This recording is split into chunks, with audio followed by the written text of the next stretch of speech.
25 ans plus tard, on a enfin les débuts de notre cher Arda Güler et franchement les gars, j'ai envie de dire, je me suis régalé. C'est l'une des rares fois où je regarde un match à chaque toucher de balle d'Arda Güler, mais j'étais concentré comme si c'était un événement. C'est une dinguerie comment ils nous ont fait attendre. Et franchement les gars, qu'on se dise la vérité, l'attente a valu le coup. Le gars, il est trop bon. Il est trop bon. Techniquement, l'intelligence de jeu, déjà dès le début du match, j'ai vu qu'il était assez libre sur le terrain. Je pense que Carlo Ancelotti a donné des consignes, en gros être libre, électron libre sur le terrain. Le gars, il était au milieu, il se baladait comme il veut. Parfois, il passait 6, il passait sur le côté et franchement, il se déplaçait mais très bien. J'ai vraiment aimé son association avec Camavinga et Nico Paz parce que j'avais l'impression que ça fait 15 ans ils jouent ensemble alors que pas du tout. C'est son premier match avec les deux, que ce soit Nico Paz ou Camavinga, mais aujourd'hui, franchement, Monsieur Arda Güler, il m'a régalé. Il a été impressionnant. Il n'est pas compliqué. Il n'est pas compliqué. Le poteau, il joue simple et efficace. Simple et efficace. Quand tu vois le début d'un futur crack, tu le sais. Tu le sais. Tu le sais. Et le pire, moi, ce qui m'a le plus impressionné, c'est même pas sa technicité. Non. C'est la façon dont il était confiant sur le terrain pour un premier match, les gars. Déjà, regardez-moi le coup franc qu'il a tiré. Il s'est chamaillé avec Ceballos. Déjà, Ceballos, lui, là, je vais parler de lui.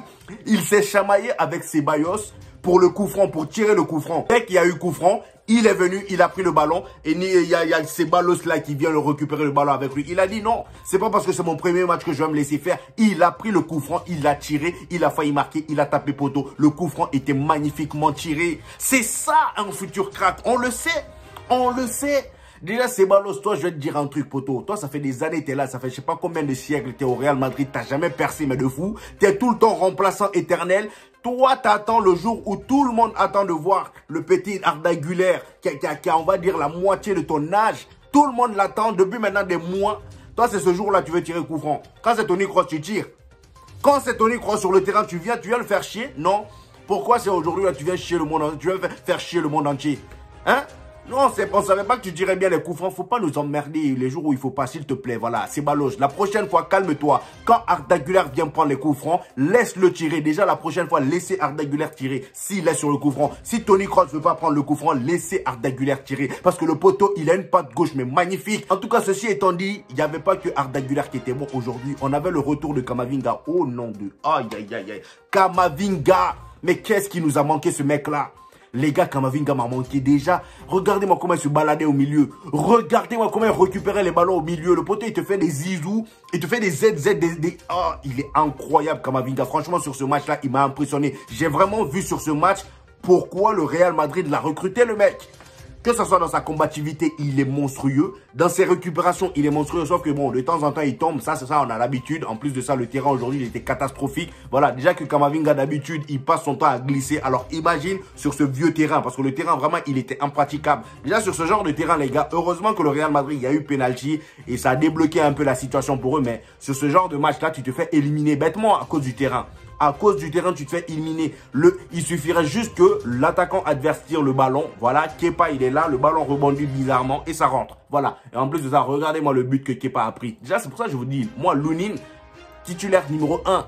Titulaire numéro 1. Déjà, le but qu'a pris Kepa là, il n'est pas censé prendre ce genre de but là. Il se prend un but bête. Franchement, t'aurais pu faire un clean sheet sur ce match. Mais bon, non, avec Kepa, c'est impossible. Il n'y a que Lunin qui peut faire des clean sheets. Voilà. Petite parenthèse sur les gardiens. Mais voilà.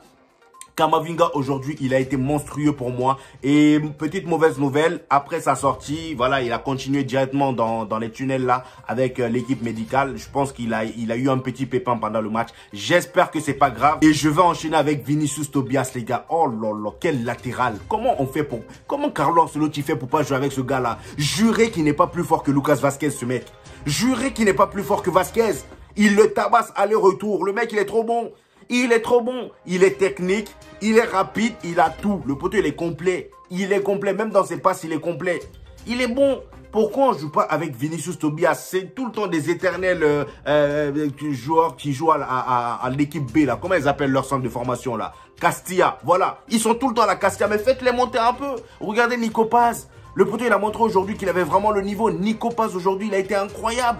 Je vois pas pourquoi on les fait pas jouer beaucoup plus souvent. Nico Paz aujourd'hui, il a été monstrueux. J'avais l'impression qu'il avait l'habitude de jouer avec Kamavinga, avec Arda Güler. C'était vraiment fluide, les gars. Moi, j'ai vraiment kiffé leur match aujourd'hui. Qu'on se dise la vérité, voilà. Brahim Diaz et Joselu. Bon, Brahim Diaz, on a l'habitude, hein. Le poteau, il n'y a pas un match où il marque pas. Voilà, aujourd'hui, encore une fois, il a marqué. Même si de temps en temps, j'ai trouvé qu'il était égoïste sur le bord, enfin, sur les bords, pardon. Mais ça va, il a marqué son but. Il a été efficace comme d'habitude. Voilà, il n'y a rien à dire. Monsieur Joselu, voilà, comme d'habitude, il a marqué son penalty. Oui, c'est bien, mais il a raté des occasions.